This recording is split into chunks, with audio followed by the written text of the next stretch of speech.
Kain tayo ngayon. Dinner natin ay meron tayo ditong inihaw na isda. At meron. Tsaka, ano tawag dito? Fried rice.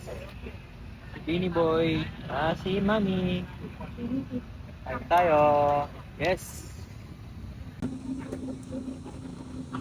Wow.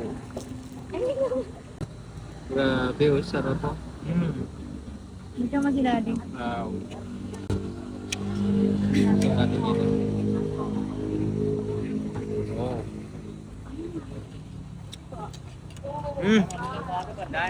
Wow, sarap.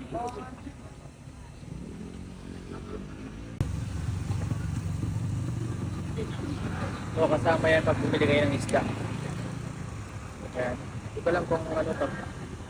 Tapos, tayo nito. Hindi natin yan. Tayo ng isda. Oh, sarap. Ano ba to? Medyo marumi. Yung isda. Natin ito. Tapos, yun natin ire.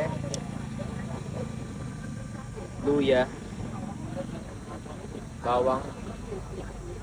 Tanglad. Saka ito, sibuyas. Parang nganga.